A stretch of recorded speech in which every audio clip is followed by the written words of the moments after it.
real estate play. It's not a restaurant play. Yeah. I love the restaurant business, but I also acknowledge that it's crazy and it's dangerous and it's risky. All right, welcome to another episode of the Radical Hospitality Podcast. I'm your host, Zeke Freeman. Today, I've got a really special guest, Preston Snyder. He is the principal behind the Thomas Preston Real Estate and founder of Mad Hospitality in Madison, Georgia. Since 2020, he's converted multiple vacant historic buildings on the town square into concepts like the dining room, the Heart and Crown Tavern, the Sinclair, the Patterson on the Main, Betty Jean's Diner, Buggy Works event space, and the new retro South Motor Inn. It's an adaptive reuse play that reshapes Madison's food scene and downtown economy. He was a GA Restaurant Associate, Rookie of the Year finalist in 2022, and he's currently leading a recovery after a July fire that hit Betty Jean's in his office, relaunching operations as a pop-ups while rebuilding. So, Preston, welcome to the Radical Hospitality. Looking forward to getting to know you a little better today. Hey, thanks for having me, Zeke. Yeah, thanks for being on. Well, Preston, why don't you just give us a little background of how you got into this radical hospitality, mad hospitality world? Kind of fits, yeah. A little background. Hospitality started probably at about 17 when I started working in restaurants and bars, and that kind of helped me get through college and then ultimately helped me get business started. The development part of that started earlier at 13 when I was working with a company in my hometown of Milledgeville, which did 18th and 19th century restorations. So I got bit by the old building bug then. And then in college, got more intrigued by real estate as a vehicle to approach working on those things, and decided then that I wanted to put my sights on building a portfolio of property over time and hopefully making a living and creating some wealth in that process. So that's how it started out, and then worked with a group in Atlanta, ultimately became a managing partner of a real estate firm up there after getting a couple of degrees and figuring out what I was doing, because I didn't start out in the business. My dad was a clinical chaplain and my mom was an artist, so I didn't know anything about real estate. I had to learn that from scratch. But while learning that, worked in restaurants consistently. And when I got up to Atlanta to work on my degree up there, I had the good fortune of landing at the Ritz-Carlton in Buckhead, and this would have been, back in the late 80s when they were rolling out hotels worldwide, when the corporate headquarters were right there, and that hotel was really the flagship hotel of the corporation at the time. So you had Schultze, who is obviously a revered hospitality name and really wrote the book literally and figuratively on modern service. He was not only heading up the corporation from an operations standpoint, he was also the acting GM of our hotel. So it was incredible having this guy running around, interacting with you. So I stumbled into this very unique opportunity to learn really some of the best in the business about just the nature of hospitality and the guest experience and that sort of thing. So what was a way to pay the bills became this thing that I just got immersed in. And I worked there for about 8 years, and I landed pretty quickly in the dining room, which was the fine dining room of that particular hotel. And it was at a time when Gunther Seeger, who was a Michelin-starred chef that had come over from Germany, young guy, was the chef. And I'm out of Milledgeville. I don't know anything. I'm seeing what this guy's doing, the people that are coming and going. So I ended up really getting immersed in really world-class food and beverage accidentally. And that paid the bills, working there a few nights a week. And then I just started hustling real estate during the day, and everything that I could make on that, I put back in the business. And I think I graduated from state with a real estate degree in 89, and I bought my first property in 89. And I've been buying stuff that nobody else would want to look at and trying to fix it up and create value, mine that value out, reinvest in the next project, rents repeat now for about 35 years. So that's this juxtaposition of hospitality and real estate. So they overlapped, and then real estate took over, got critical mass. I ended up managing a partnership in Atlanta that I got involved with on a contract basis initially, did some work for them. They said, hey, get involved. I bought an interest in that company in the mid 90s and was managing partner of that group for about 23 years. And we did small scale investment and development, mostly in a historic context in the Atlanta market, and a lot of loft conversions, adaptive reuse, investment in historical apartments that were in the area.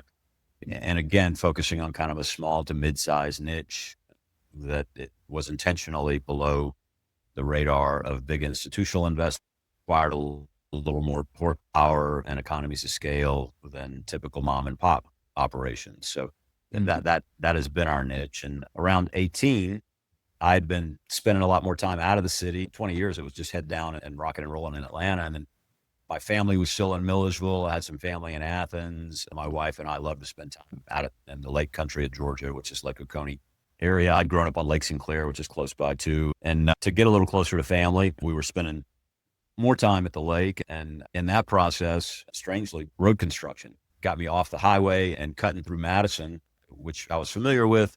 Had some friends there from school, remembered all the beautiful historic buildings. And when you've got the real estate curse, you look at signs.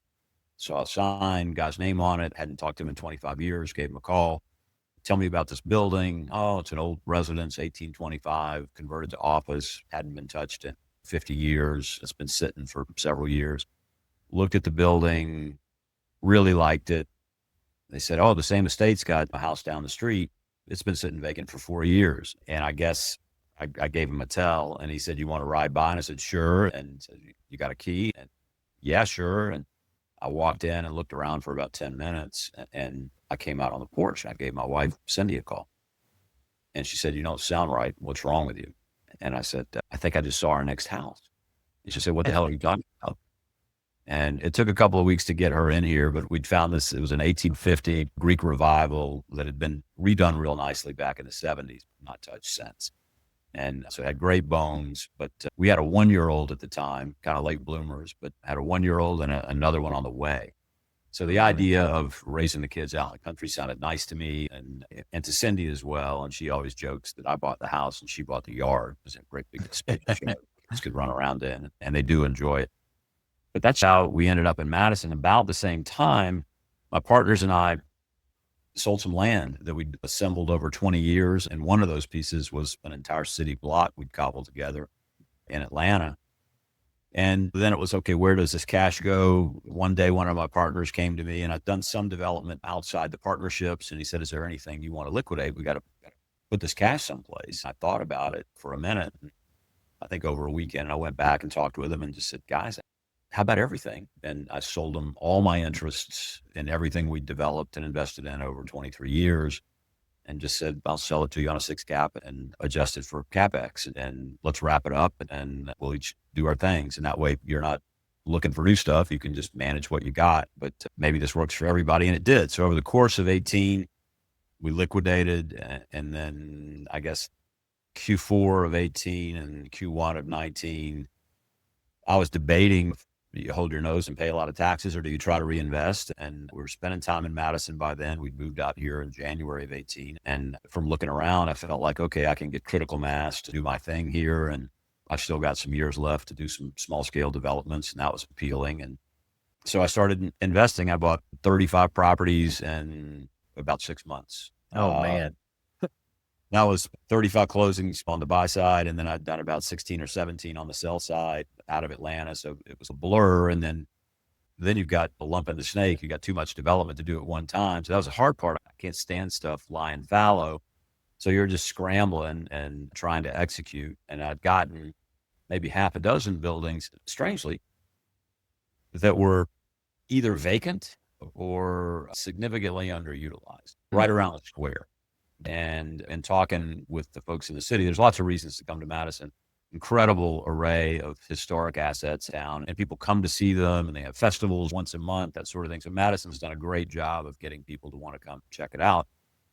But what I noticed at the time, that the food wasn't great. My wife and I love food. We'd both been in the restaurant business. We missed it. Atlanta's got a good selection, and you could go buy fresh stuff at Whole Foods every day in the neighborhood, and you could have your pick of restaurants any night of the week. And we loved all that stuff and missed it. And you could eat in Madison, but I don't know how many people were necessarily coming to Madison to eat. So this is where I ended up with some degree of resistance, maybe more on the part of my wife than me, circling back into hospitality.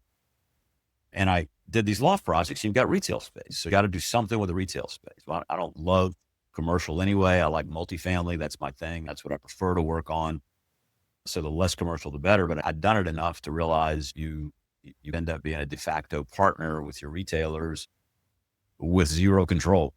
And as we were developing these lofts, it struck me that what are the advantages or disadvantages of waiting for somebody to show up in a market like this that's got capital, that's got a good idea, that's going to execute well, that can really operate? Or do I go ahead and develop a little hospitality facility and try to make some things happen? And so I start dusting off the contacts on all these people that I used to work with at the Ritz back in the day that I stayed in touch with. And I called one of them, who's now a professor of hospitality and had opened up 10 hotels for them and now teaches the game, but had operated independent restaurants.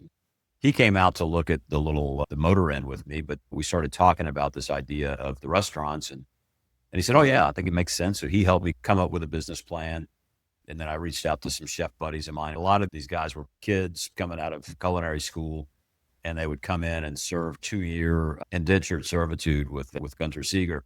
And if you lasted, then you would get his blessing. And a lot of these guys went on to become some of the most renowned chefs in the city of Atlanta, if not the Southeast. So I talked to all of those guys that I could come up with. And here's what we're thinking. And we kicked around this idea of fine dining, very nostalgic about the old dining room in the Ritz, and where you would do these really detailed dinners with the best products you could possibly find, and a beautiful, elegant room. And could we pull that off, or is that not going to work in a market like this? So, and that's still an experiment at this point, but we're doing it. So when we started talking to chefs about this idea of maybe multiple concepts, a small market, I talked to one restaurateur who was closing his shop after 3 years, and I ultimately ended up buying the building that he was operating in. But he said, "Yeah, we were in the black." And he's like, "Yeah, good. Congratulations. You don't hear that a lot in the restaurant business." He said, "Yeah, 3 years I was in the black." I said, "Well, but I never paid myself. I tended bar, and then my wife was the manager, and she never paid herself."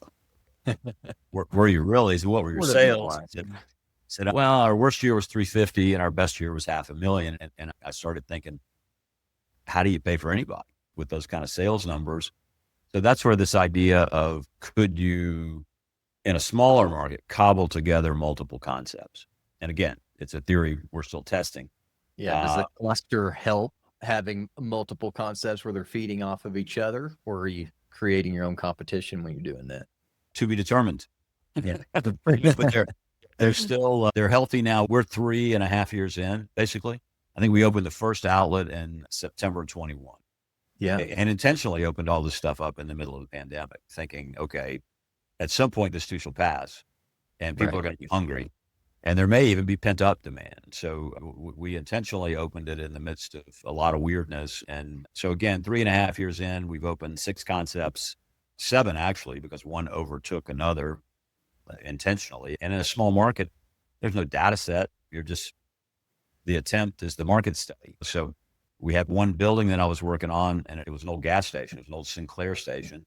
And I was begging somebody to come in and open a coffee shop there. It needs to be a coffee shop, but it's on this side of the square that literally all buildings on that side of the square were empty. And 2 of them were mine. One was literally boarded up. The other one just didn't have any tenants in it. So I saw this old Sinclair station and thought that's just got to be a coffee shop, and nobody would do it. So that's when I finally said, screw it, I'm just going to open one. So we called it the Sinclair, and we were going to do this coffee shop. And it was happening at the time that we were thinking about this idea of multiple concepts. But that was the start of it in 21. So it ended up being a coffee shop that turned into cocktails and tapas at night. And October of 21, we had been working on a central kitchen. Right? We called it the ghost kitchen. And we weren't sure that wasn't going to be all of it. Let's go ahead and build out a kitchen, guys. We can probably do it. We can get. And this will service all of the different restaurants that you're operating. We didn't know how many we were going to have. Initially, we thought we may just be selling chicken dinners out the back door, and maybe that's all we need during the pandemic. Maybe that's it. But then this idea of, hey, who doesn't love tacos? Let's take one of the retail spaces and put a taco shop in there. And so we opened Mad Taco in October of 21. And that came out of the central kitchen. And then we started looking around. I had the space next door to Mad Taco, and these were all small spaces. The Sinclair, literally, the footprint is 500 square feet. And the porte cochere that you used to drive your cars under to gas up, right? So we squeezed everything we could into that thing, short of a hood. So hot food, you can do a panini in there. But otherwise, it was prepared foods from the ghost kitchen that you would then sell in there. We do tapas that you come in, and it's beautiful stuff that, $6 tapas or 5 for 25. And you can get a Uh-huh. bottle of wine for $30, sit outside and have a proper European dining experience in Madison. And Madison's small, but I think its market reach is probably a 30-mile radius. So that includes Reynolds, Lake Oconee. There's a fair amount of money and sophisticated people out there, and we're happy to have them if they're interested in what we're doing, and we're happy to have locals who are just trying something new. So we've tried to stick with things that had a pretty broad appeal. The taco place went well for a while. We then looked around and said, okay, there's a space next door to it. I've already built out a kitchen. Do I really want to lease that to a shoe store? Concluded no. So we looked around, what else is missing? As we didn't want to do things that were already being done. We wanted to create new concepts. Again, I heard from planning, people don't come to town to stare in the window of an insurance office or a law office. They want something that you can engage, activates. right? Sure. To activate the retail. So that, again, I think supported the restaurant idea. Mad Taco got open in October 21. And February 22, we opened Heart and Crown Tavern, which is a proper British pub right next door. And then, and we're running all of that out of this main kitchen. Everything's coming out of the main kitchen. So what do you have to put into these smaller shops to support the food prep once it comes in? Is it just warmer plates, or do you need like any kind of kitchen space on these concept kitchen? The Sinclair was a block away, or is a block away. It still exists. And then we roll a cart down every day of food that goes in the fridge. And then when they're warming stuff up or plating things up, the little bamboo palm plates that you do the tapas, and the baristas put the stuff together and give it to the guests. And so it's a tiny little operation. And the only hot food really is if you ladle some soup, throwing a prepped panini onto the panini press. Oh, that's great. So do you have to do the hot food and dishes and that sort of thing in the back, or are you doing all? We use a lot of throwaway. There's some dishes, and we just use our tiny little glass washer to clean what we got to clean. So that's how the Sinclair works. And Mad Taco, we would bus everything back to the main kitchen, which is about a 1,400-foot kitchen that can do some damage. You can crank some stuff out. It's got a 12-foot hood, full dish pit, walk-in coolers, that whole thing. So that's how we ran it for a while. And then December of 22, we had convinced ourselves, hey, look, let's try the dining room. Let's try that experiment. And so we built out this super elegant room in what was the former embalming room of the funeral home that we were burning, right? And it turned out beautifully. It's a jewel box, and the designer did a great job on that. We've had really good luck with the designers we've worked with. And that was December 22. We opened that one up. So it's pre-fee, 4 courses. You can add glasses of wine if you want, or we've got a crazy wine selection. I think we're up to about 1,500 bottles now in the cellar, and about 800 in storage actually in the room. And so that was the next one. And then the guy I told you about that I talked to about his restaurant space, I'd ended up buying that building. And so there was this kind of semi-built out space in there already. By this time, we were getting people ask us for private parties. We didn't want to close the restaurants and not let our guests come in. So we thought, let's try this. So we opened that former restaurant up as an event space. I think that was May of 23. We got that open to start doing private parties. I missed one. A buddy of mine I'd met on the soccer field in Atlanta. He was working for one of those chefs I told you about that came through Gunter's regime and then went on to do his own stuff. But I'd met Ed 20, 25 years before. He's an incredible baker, and born and raised in France, apprenticed in Paris and then London. And then my buddy brought him over on a J1 visa and worked with him in Atlanta for 25 years. He married an American girl. They came out to visit, and we were walking through one of the loft projects, and I was talking to Ed, and I said, Ed, there's a good bakery out here. If you ever think you want to get out of Atlanta, give me a call. Let's see what we could put together. Maybe you could do it under Matt, or maybe I could just help you set one up. So about a week later, Ed gives me a call and says, oh, Preston, I just wanted to let you know that I just gave my 2 weeks notice, and I'll be out in November. And so I guess I need to build you a bakery. So we ended up developing this bakery for him. He came on out and he helped our executive chef in a support role. And then he also helped us design his bakery. So that's where the patisserie on Main came from. So it's a proper French bakery, and you got a proper 6'4" Frenchman in there cooking this stuff, and shows up at 5 a.m. and everything's sold out by 3 p.m. And you come back and do it the next day. And contrary to some of the assumptions about the French, this guy insists on working 7 days a week. It's incredible. But he's also very much kind of a standard bearer for the level of quality that we're trying to make sure is running through everything that we're doing here.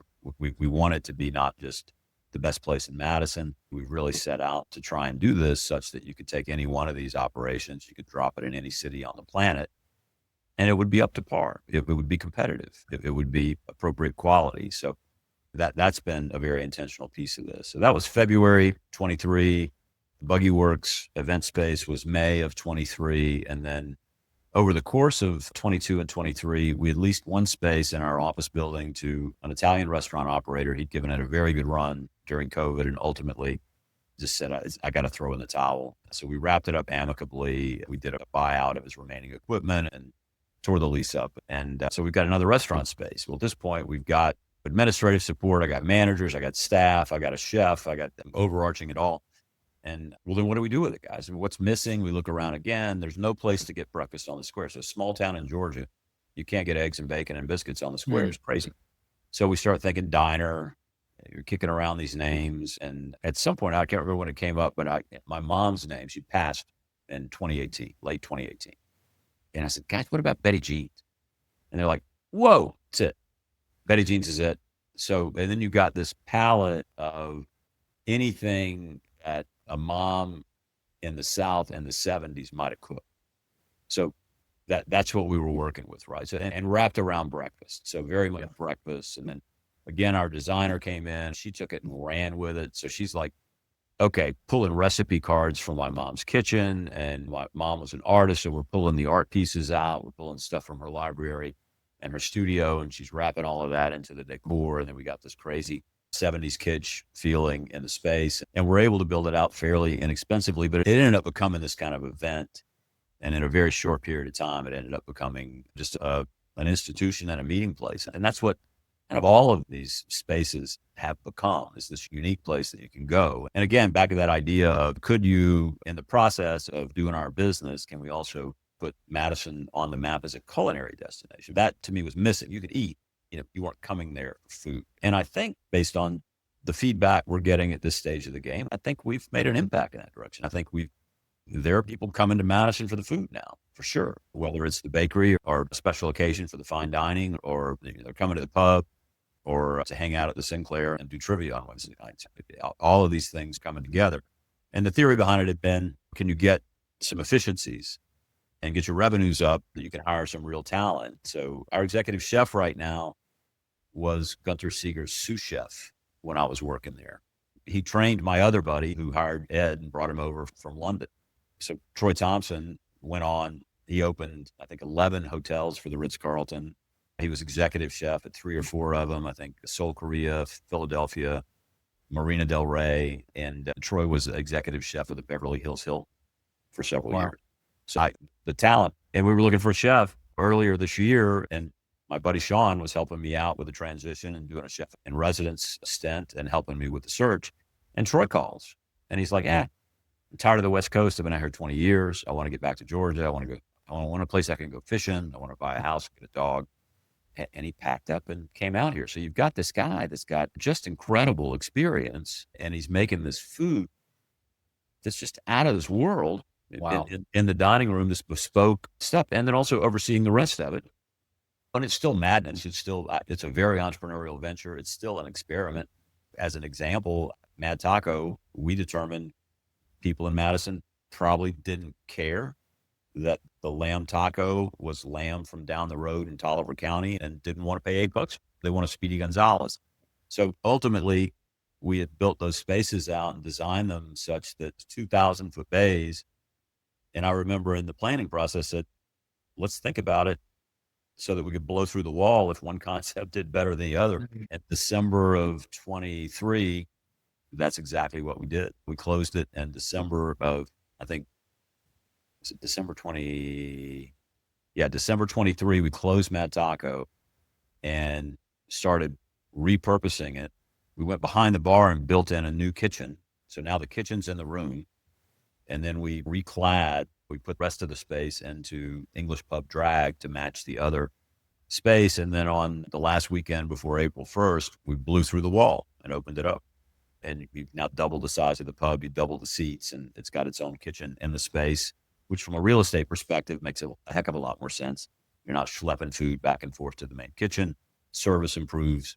You walk in and you're smelling everything on the grill and stuff that's cooking. It's a whole different experience now, but that's how that one evolved. So again, when I say it's, my chef yells at me because I keep calling it an experiment. He says, quit calling it an experiment. This is what we're doing, right? Like, yeah, but it still is. You just have to be able to pivot, which we've done.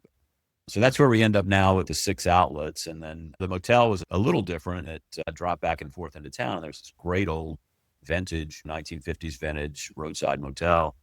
And I can remember going to visit friends in Austin 10 or 15 years before and seeing the Austin motel and just loving the idea of repurposing one. And this thing came on the market. And this thing, it drove me crazy. I'd pull into town and it was like a carbuncle right before you pull into the historic district. Here's this thing. And it had become really housing of last resort, tenement. The cops are there all the time. There's this great old neon sign that was just like about to fall down. The neon long since gone. And it came on the market. My friend who was the broker, I remember, said, gosh, this family's had it for 50 years. And I remember thinking, geez, if somebody doesn't get that thing and clean it up, it could be that way for the next family could buy it and hold it for 50 years and run it the same way. And she said, I asked her how much it was. And she said, they're asking $299. And I said, are there any offers? And she says, yeah, somebody else has made an offer. Maybe you go in at $250. I remember the conversation. I said, give them full price with no contingencies. And we got the property because I really didn't want to let it get away. And we were covered up doing the loft developments and everything else at the time. So it took us a while to get to it, but ultimately we did. And we ended up doing more to it than we initially expected, but that's been a super fun project. And now you've got something that's really unique right as you're pulling into the city. People are starting to find it. It's becoming this kind of alternative to the Holiday Inn and the Hampton Inn out on the highway. Priced about the same, but just a different experience. And that one's been a fun one. The sign was the best part. That's what we did first. And we researched it and we were looking at the stuff with the neon guy. And he's like, wow, this is the real deal. This is Murano neon. So we go to Murano and we get the real saffron neon for the sign to put this thing back together. And really a fun project. And now we've got, I guess there's 15 standard rooms. And then we took the old office and converted that into what we call the owner's suite. So it's much more spacious, about 700 square feet. That's been great for weddings and that sort of thing in town and has become very complementary to the event space where you can do rehearsal dinners, whatnot. So all of this is still unfolding, but that's got a ton going on. Kind of circle back to the hospitality business, but it's really about creating a tenant for the developments, but at the same time, trying to create something that's complementary that becomes an amenity for the developments. And hopefully in that process, creating and adding some value within the community as well. And I think we've done all of that, which if there's one thing, that we're proud of, that's it. So with these restaurants, and there's a lot of these old towns across America, we're in the middle of developing one, in the middle of one, where it's these old brick buildings. And a lot of it is trying to figure out how to activate it. I love that you guys came into Madison and it seems like came up with a really creative way, especially with the centralized kitchen to then activate each of those spaces. As people are looking at projects in these small towns across America, what are some of the lessons that you think you took, maybe starting in on the restaurant side, and let's circle back to the hospitality side, because there's a whole bit of world there on the hotel, but especially in this restaurant side, what are some of the templates that you think other people could use either to do or maybe lessons learned of absolutely don't do, this doesn't work, that you found out of your experiment process? It's still in process. I've still got to burn at this point, but what I would say overarching for me to mitigate the risks of it is I've got the landlord in my pocket because it's me. And that kills a lot of restaurants, I think. So for me, it's take a lesson from the old McDonald's guys. It's a real estate play. It's not a restaurant play. Yeah. I love the restaurant business, but I also acknowledge that it's crazy and it's dangerous and it's risky. In this case, a lot of that risk is mitigated by the fact that I'm doing restaurants, but I know the rent's going to get paid because I'm paying it to my entity. And my rationale, again, right or wrong, ask me in a couple of years. I'm looking for a break even and return on cash flow to start end of 2026, early 2027 is where I'm at on a 5-year plan. And I think that's attainable. But you need to be ready to ride that out, the ups and downs for sure. And I think quality is super important. Ultimately, it's that rent creates millions of dollars in asset value within the projects. So for me, the rationale was I've got an equivalent generation of asset value in the real estate to what I've invested in the restaurant assets. So at some point, it's an offset. So, And are you financing any of these projects, or is everything kind of a cash play at this point? everything in the hospitality business, Mad Hospitality, has been all cash in, and that's out of my funds, and that's been intentional. That hasn't been something I wanted to lever. I lever real estate because that's what you do. And at this stage of my career in that, I try to keep that at or about 50% leverage max, just for risk management.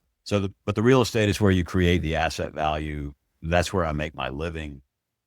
This other is fun, and I love the business, but I can remember early on thinking, okay, is it real estate? Or I got recruited at the Ritz and I used to go into management, and I'm like, I'm waiting tables at night. I'm hustling real estate during the day. And I'm like, I don't think it's that. And people were telling me I was crazy. I was waiting tables into my 30s. And they're like, what's going on with you, man? And I'm like, I'm just doing this other thing. And it works. But eventually that took over, and I no regrets. At the end of the day, it's fun being where I'm at, getting to play with these buildings, do what I'm doing. So, did you find, like, working in on the historic buildings at all, that you mentioned at first you may have a big tax bill and you needed a place to put some of that cash in order to keep from having that big tax bill coming on? A lot of entrepreneurs were also putting together syndication and managing capital from people who need a place to get rid of that tax bill. In the historic projects, did you leverage any of the historic tax credits or any elements in that kind of helped with shielding some of that tax burden? I've always I've done historic tax credit work several times in my career. I've also thought about it on some deals and then didn't do it because it was too restrictive on what we were able to do with the projects. So I've done a handful of those, and again, a bit of historic preservation. In the Madison move, I did 2 projects that fit the parameters, and I did 2 tranches in those 2 projects of historic tax credits, which I'm holding right now. In fact, they're in market right now. So I didn't underwrite them into the deal. To me, I always, what are my market economics? Does that make sense? Let's do it on that. If this other happens, if you can sell the tax credits later, that's gravy. And in fact, that's where we're at right now. My guy's telling me the next 30 to 60 days, he's going to have those sold, their 2025 credits, and that'll replenish reserves to that extent. And that's meaningful. That helps you lever your next project. That's more cash on hand to ride out whatever happens. And so it just goes back into reserves for opportunistic investment or riding out significant changes in interest rate, which is the other animal that's in the real estate markets right now. And looking back on coming up with the right mixture of what makes a town work, not just a single project, what are the things that you're thinking about when you're putting together basically a redevelopment of the town? Who are the key people involved that you have conversations about? What's the mix and things that are helping come into these decisions of, hey, this is creating an actual vibrant community? I was talking with planning officials, and in a town like this, we bought the house, and I was picking up stuff in the front yard. Guy comes screeching into the driveway, slams on the brakes, pulls in the driveway, comes walking over. Tall, elegant African-American gentleman comes walking up the yard with his hand out. I'm Mayor Perryman. I just wanted to stop and meet you. I hear what you're here. I understand what you're here doing, and just wanted to welcome you to town. So it is that kind of a place where everybody knows everybody pretty quickly, and they know what you're up to. So there were some meetings with planning, and there's some people here who have the lights on and they get it. And everybody may not agree with them, but at least they know what planning's about. They're trying to do the right things, and they're trying to improve what the planning processes are. And certainly that they had it's not a backwater. The lights were on. You could see that. So there were some early conversations. There wasn't a whole lot of, gee, I want to do this. Will you let me? I think it was more of a blew into town. I needed to buy some buildings. I needed to do it in a hurry because of the tax deferred exchange timelines. And who's this guy who just bought all these buildings? And then I'm like, okay, I've got some stuff to work on for the next 5 years. Yay me. And we're in town. So set up an office, and I painted myself out of a corner as we rehab that building. And then you go to the next and you get on with it. I think ultimately it was more of, okay, well, this guy's doing some good work and this guy's benefiting us. And that was intentional. You hope that you're helping the tribe as you roll along. You want to do good work that benefits the community while you're doing your thing and hopefully doing well for yourself and having a successful project. So I think within that, coming out of Atlanta, where I had the PTSD of having an inspector show up on the site and say, you didn't permit your electrical grant. And I'm like, wait a minute, we did it exactly the way that the building department told us to. He said, you didn't hear what I said. You're going to re-permit the electrical or I'm going to shut you down. Okay. So it took us 9 months to get the first permit. Then you go back, you spend another month re-permitting the electrical to accommodate this guy. So you move into a town like this, I get the same guys I work with in Atlanta to come out here and do the first 2 loft projects, and award-winning architects I've worked with for 20 years, and they were excited about it. I walked this roll of plans down, and in 2 weeks I got a permit. There's different trade-offs. If you're doing good work and somebody's here that recognizes that, of course you're in and out. In a lot of ways, it's a whole lot easier to get things done. And I guess you've earned a place in life. And I think a lot of us that are working our way up and developing and trying to create great projects. I came from a small town in East Texas and financially probably couldn't make much work there. Moved into the kind of the bigger cities of Denver, have gone through the whole grind of, hey, that's where everybody's at. And that's where it becomes difficult to get projects through and permitted, and you're hitting your head against the wall, but those are where the financial opportunities are in the beginning.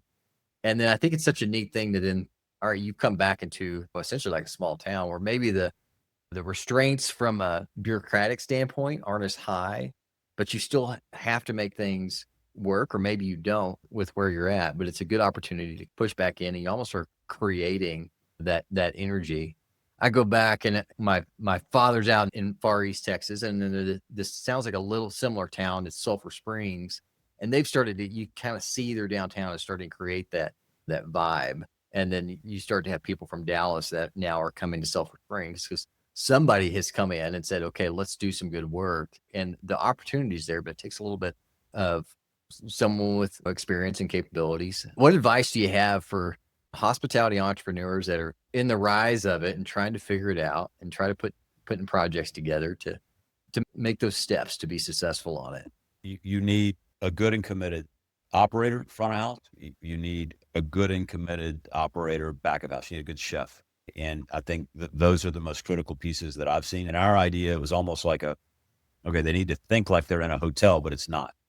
It's outlets that are very close together, but it's multiple outlets. It's one company, but then there's all these different storefronts that are different experiences. So it's a lot like running a hotel where you might have coffee breaks in the morning, and then you got a luncheon that's happening, and then you've got a private dinner, and then you've got fine dining, and then and you might have room service, or you got a bakery that's in the lobby. You got all these plates that are spinning. So you need somebody that could see all that. And again, I mean, our revenues last year were about $2.5 million, which that's been the target is at $2.5 million is okay. At that point, we ought to have critical mass.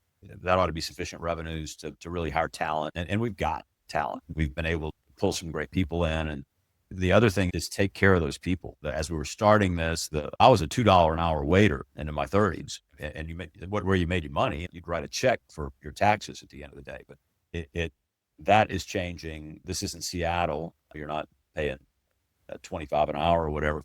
But what we are doing is we made sure everybody makes minimum wage. So in Georgia, that's $7.25. But at least you're making that for showing up. And then you pay your tips on top of it. So nobody makes less than that. We try to make sure we're paying competitive wages, and we look at the market to determine those. So it's a third-party reference, not our opinion or their opinion or what's reasonable. Let's put a good rate out there. And then I've made a decision that even if I have to fund it out of pocket, that we're going to pay for health insurance. So everybody that works for us, and I think I've got 16 employees in the real estate company now. I think I've got 65 or 70 in Mad Hospitality. So we've created 80 jobs out here. It's Wow. like a little factory in this town in terms of the impact. And out of nothing, we've created $2.5 million a year in revenue. That didn't exist before. So there must be some demand that's coming to us, but we're paying their 100% of their insurance. We've got a 401k with a match, and you work for us 32 hours a week or more, and you get vacation and you get PTO. And that doesn't happen in the restaurant business. And there's a lot of levels of hospitality where that's not happening. So we wanted to be leading edge on that. And again, I intentionally put myself in this position where I'm not trying to make money off the restaurants. At some point, capital deserves a return, but the investment return is really about the real estate. And this becomes a facility to help enhance the development of real estate. It becomes another tool that you use. The same way that I use my management company to take care of and grow and execute on the growth of the portfolio becomes this other tool that's about growth of the real estate portfolio. It's pretty specialized, and you got to want to do it. That's the way that I look at it. So back to— Do you look at it as a take care of your total? people. Do you look Sorry. at each project as individual? Are you aiming at a certain return on investment for each project, or do you look at it as a total investment at this point into the town and a total ROI? Like, how are you measuring your metrics? I'm not looking at an ROI on the restaurants. If I get one, that'd be swell. I think it's still a couple of years away if that happens. I don't think it's unreasonable to expect we can get there based on the track we're on and how we're managing it and how things are developing. I think that's going to happen eventually, but that's much less the reason why. What's important to me is the growth of the real estate portfolio. And you've got a few $100,000 in rents coming in every year, and you put a 6 cap on that or whatever, that's millions of dollars in asset value. Yeah. And that's roughly equivalent to what I'm going to have in half a dozen restaurants. So it's almost like you've created money that you're putting into it. And if the rents get paid and everybody's happy and it's complementary to the environment and to the developments, and I don't make any money, but I don't lose any money off the restaurants, I'm a happy guy. I think it's still realistic to think at some point that investment of capital in the restaurants is going to generate an appropriate return if you've got the staying power. So that's the other thing I would say in answer to your question about what's really important. The key players, are they motivated? The taking care of the people, super critical. And for me, that's the long-term investment too, because what I saw, you take care of people, they stay. If they stay and you're working on continuously improving how you operate and what you do, if you're making that 1,000 touches a year on one employee, try it this way. We can do it a little better if we do it this way. Try this, try that. Let's get a little bit better every day, learning more, getting more of the institutional knowledge, understanding the customer base, knowing who wants what at what time. And then you blow people away, right? But if they stay with you for 6 months and then they're off to whatever, but if they stay with you years, then that level of quality just gets off the charts. It's nuts. And you end up with these incredible people who then create these incredible experiences when people come in and they're blown away. And they're like, wow, this is something special that you're doing. That's what we're after. That's a long game. It didn't happen in a year. It doesn't really happen in 2. We start to see glimmers of it. I've got people that have been with me since we opened. And when you look at their performance and the impact they have on the customers and the businesses, it's extraordinary. How do you guys create that culture within your team members and management to go from one to the next? You say how? Yeah. I don't know. I'm being me, but what I will tell you, I'll do it all. I'll clean a toilet and I'll go talk to them about why am I doing this? But I'll do it. I'll bust the tables. You guys need to make some money. You need to turn the tables. Let's get these plates out of here. Let's get them back in the dish pit. So I'm there and I did this. I'm a waiter at the end of the day. I mean, those are my instincts, and you take care of people. I think people see that on the customer side. Maybe I'm kidding myself. I don't think it's a pose. I think it's just my instincts. And I get in a room and I start waiting tables. Yeah. And staff seems to follow that. If they know that you're in their corner and that you're in there with them, and it makes a difference. An example, and you referenced this early on, we haven't talked about it a lot, that we locked the building right quick on a Sunday afternoon in July. I got this call at about 4 and I was working on the barn behind our house, and my manager calls in. But why don't we just work towards wrap up and then we'll finish up from there. Does that sound okay? Yeah. Whatever you want to do. Yeah, sounds good. So Preston, hey, it's been great having you on the show. I love the work that you guys have been doing out at Madison. It seems like you guys have really made an impact in the community. I appreciate you taking the time to share with our audience some of that journey. If you had some last bit of wisdom that you wanted to pass off to hospitality entrepreneurs, what would you say to them? Sprinklers. Let's keep the roof from going on fire. Yeah, don't burn them up. That's for it. sure. If people want to learn more about you or come visit Madison, where's the best place for them to connect with you and see some of the work that you're doing? Listen, our website, the Thomas Preston Real Estate.com, it covers the real estate side, and that's a good place to start. And then Mad Dash, there's a hyphen, Mad Dash Hospitality. It's Mad Hospitality, but there's a hyphen between the two words. It is our Mad Hospitality website, and you can see what's happening with the venues there. And again, request information, happy to talk with anybody. And again, happy to share our experience however I can. And hopefully it helps some of the folks that are out there listening. If there was a parting shot, it's just don't give up. Do your thing. Don't give up. Be prepared to work really hard. I would hustle real estate all day and then go work in the restaurant at night. The change was as good as the rest. And it's a hardworking business, both development, investment, especially on the small scale, which is where I live. But the hands-on is where you really get that opportunity to look at the details, and the details can make the difference what you're doing in any endeavor, I think, and certainly in these two. I love it. I love it. Well, love the work that you're doing. Thanks for taking time to share, Preston. And it was a pleasure to get to meet you and hear your story a bit. Enjoyed meeting with you, Zeke, as well. And thank you again for the opportunity.